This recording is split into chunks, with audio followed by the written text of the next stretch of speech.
Hello, my absolutely beautiful Sagittarius friends, and welcome to your horoscope for December of 2023. And Sagittarius, let me say happy birthday to you for those of you who are in the December crew. One of my daughters is a part of this group. One of my best friends is part of this group. And all of y'all who are in the December side, I just want to wish an absolutely beautiful happy birthday to you. Also this month, Sagittarius, we have got Mercury going retrograde in your sign. We've also got Neptune coming direct. We've also got Jupiter coming direct. So it's a lot going on this month as we're going to close out the calendar year.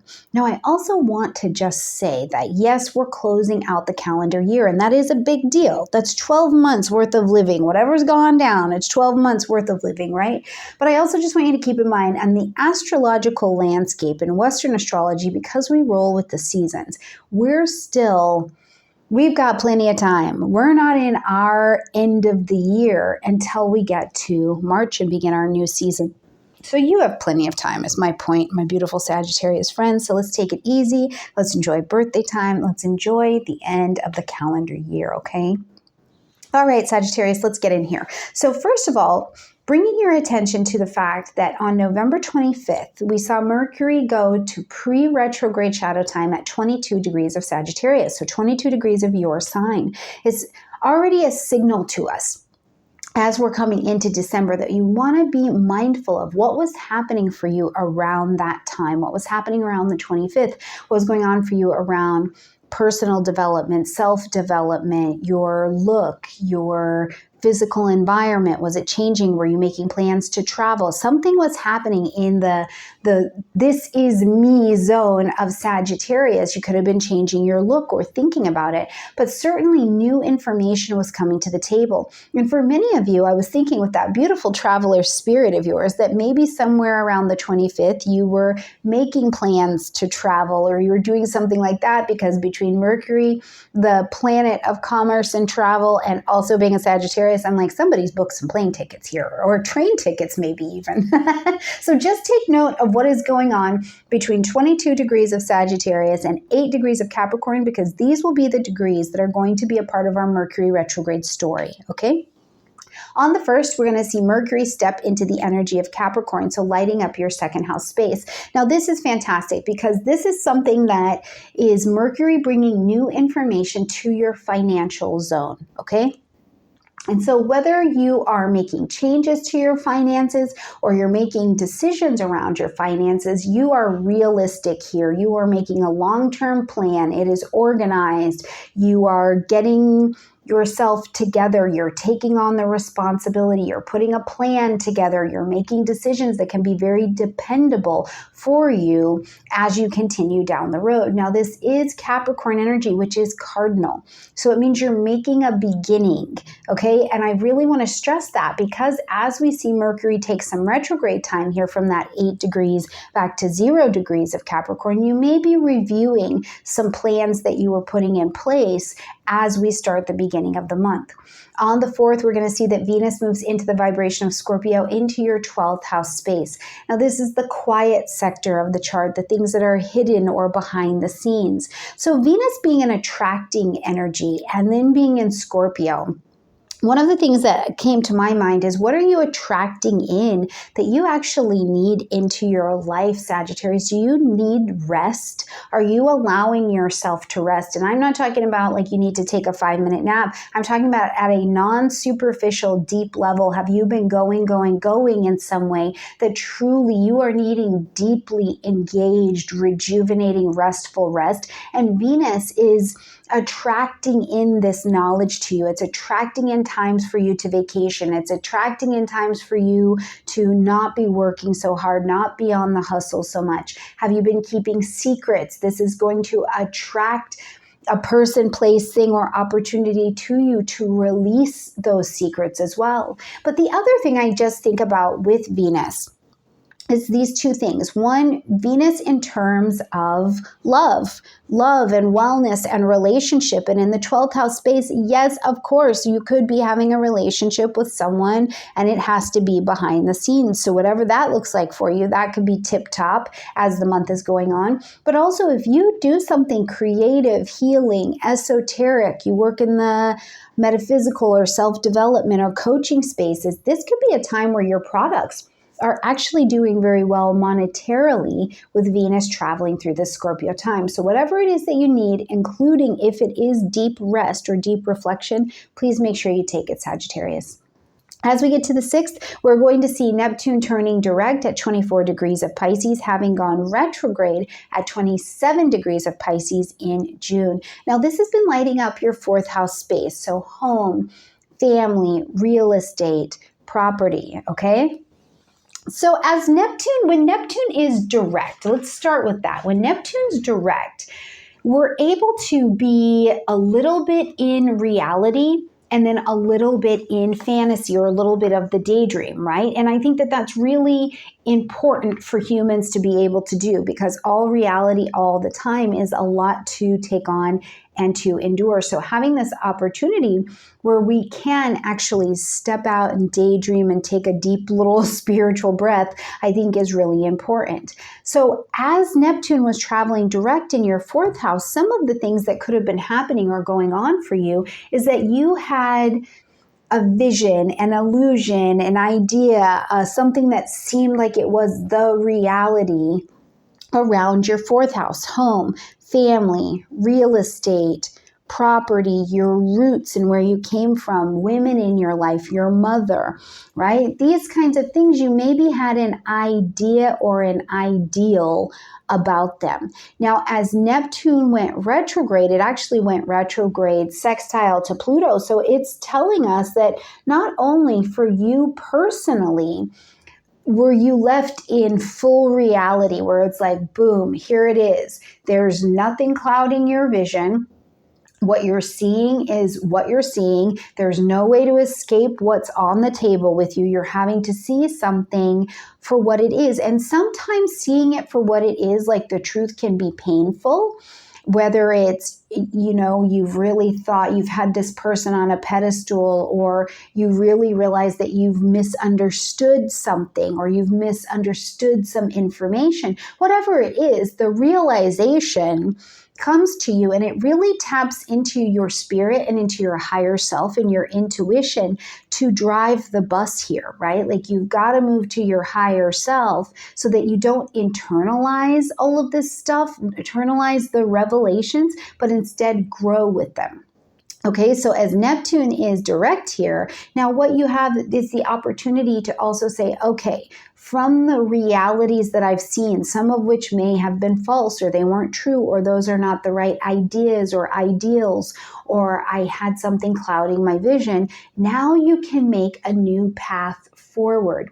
And this is absolutely phenomenal. It's absolutely phenomenal, because what it means for you is that a brand new reality is absolutely possible. It's also an indicator too, though, with Neptune being an outer planet, that not only did you get the change personally, but our society as well has had an opening. So if there was this place where it felt like I'm never going to fit into the world, I'm never going to fit into society, where's my place, where's my tribe, where are my people, how does my spiritual gift fit into the world? We've also had an opening for that as well. So it means as Neptune comes out of retrograde, when we're looking at the global stage, you'll also feel like you have more of a place where you fit, okay? I would really encourage you, as Neptune comes direct here, to really breathe in all of the insight that was shown to you over this last handful of months. And remember that we'll be working with this all the way until March 25th of 2024, until Neptune gets back to that 27 degrees of Pisces. So what can you see with more forgiving, open, and intuitive eyes? On the 12th, we have got a new moon happening at 20 degrees of Sagittarius, 20 degrees of your sign. So this is the new moon for your birthday, your opportunity to plant your seeds of intention, Sagittarius, to begin something new. Be willing to confidently go in the direction of how you would like to show up in your life, how you would like to present your identity, the identity that is unfolding with you as you are another year older. Now, this is also a time where if you had anything you wanted to put out, launch out, or do something like that where you're the main character involved, this is a great time for that. As long as it's really truly what you want to do and where you want to be going, then I think it's fine. But this particular moon is in that square to Neptune that's recently come out of retrograde, okay? So one of the things to keep in mind is that on your way to your new identity, to really being who you want to be, putting yourself out there, things like that, it may not happen as quickly as you want it to. Or an interaction with a family member, Neptune in the 4th house, may not happen as quickly as you want it to.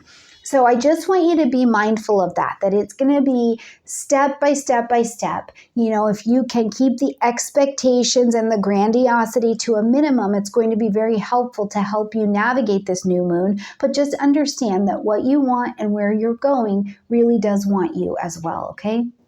On the 13th, we see Mercury turning retrograde in the vibration of Capricorn. So right there in that 2nd house, now is the time where you're reviewing the budget, you're reviewing anything financial connected to how you make money, how you creatively make money. So if you wanted to look for a new job, or you wanted to start a new schedule or something like that, or even Capricorn, if you need to go to the boss and say, hey, it's the end of the year, I'm taking some time off, and you want to get your schedule sorted, this is the right time to do that. Then on the 21st, we see the sun dropping into Capricorn, bringing light, heat, life, and vitality. So whatever you're needing to review during this Capricorn time, from finances to self-worth to how you make money to that job schedule, you have the motivation and energy to do it. The other thing I was thinking is, because it is Capricorn energy, you could be having a reconnection with family members, and certainly something having to do with like a matriarch in your life. So maybe you're going back to see grandma, or maybe you're going back to see an aunt or something like that, or a connection even with your mother, okay? As we get to the 23rd, however, we've got that retrograde Mercury now back into the vibration of Sagittarius. So really, truly, whatever was going on for you around the 25th of November is now coming back to the table. But you're also going to be in the vicinity of that new moon where you were planting your seeds of intention to show up as you really, truly, authentically are. Now you've got a chance to review it. I want you to be thinking about, okay, do I have the right ideas, right? Am I sharing even my ideas, my genuine ideas, what I'm interested in? What's going on around travel? Because if you've got travel going at this particular time, you just want to be mindful that there can be hiccups. It cannot be what you expect. You're going to have to be a little bit more patient, but it is going to unfold. So just have this in your mind, okay? On the 26th, we've got a full moon happening at 4 degrees of Cancer, and this is going to light up your 8th house space. Now, the full moon is going to ask us to end something, acknowledge something, or to make an adjustment. We need to do a course correction of some variety at this particular time. So here in the 8th house, it's about detoxing. We need to detox. You need to let go of something. Something hasn't been nurtured. And one of the things I think about for you, Sagittarius, is, has there been a lack of genuine nurturing your intimacy in your life? And I'm not just talking about intimacy connected to sexual contact, but intimacy. Have you been far away from someone that you really love, and now you're getting the chance to really reconnect? You're getting back to the family. Maybe you're traveling to the family. Maybe the family's traveling to you. And it's rebalancing these energies of, yes, being in the world, but also being home and being nurtured and being supported, okay?